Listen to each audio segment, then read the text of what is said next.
হরে কৃষ্ণ। আজ আমি তোমাদের দেখাবো কিভাবে তিলক সেবা করে। আর তিলক সেবা করার জন্য প্রথম যেটা দরকার সেটা হচ্ছে তিলক মাটি। দেখো আমার কাছে এই তিলক মাটিটা আছে, আর একটা এই রকম আছে। অনেক রকমেরই তিলক মাটি হয়ে থাকে, তো আমার কাছে এই দু রকম আছে। এটা একটু বড় ছিল, এটা ব্যবহার করে করে অনেকটা ক্ষয়ে গিয়ে এরকম ছোট হয়ে গেছে। এবার নেব গঙ্গা জল। আর দেখো এটা কিন্তু ভুলেও কেউ ভেবো না যেটা ফেস ওয়াশ। আসলে ফেস ওয়াশের ডিপের মধ্যে আমি গঙ্গা জল রাখি।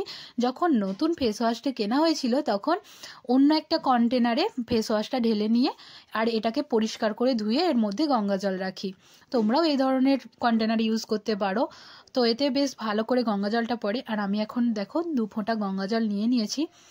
আর এখানে আমি তিলক মাটি গলে নেওয়ার পর হাতের রিং ফিঙ্গার দিয়ে সেটাকে একটা জায়গায় জড়ো করে নেবে, ঠিক এই রকম। তারপর রিং ফিঙ্গার দিয়ে ওটাকে ভালো করে ট্যাপ করবে, যাতে রিং ফিঙ্গারের দুদিকটাতেই ভালো করে লেগে যায়। কিছুটা এইভাবে লাগিয়ে নেবে। তারপর কপালে ঠেকিয়ে সেটাকে উপর দিকে এইভাবে তুলবে। কপালে তিলক ধারণের সময় অবশ্যই একটা মন্ত্র বলতে হয়, ওম কেশবায় নমঃ। দেখো আবার এই আঙুলটাকে নিচের দিক থেকে ওপর দিকে তুলেও এইভাবেও করা যায়।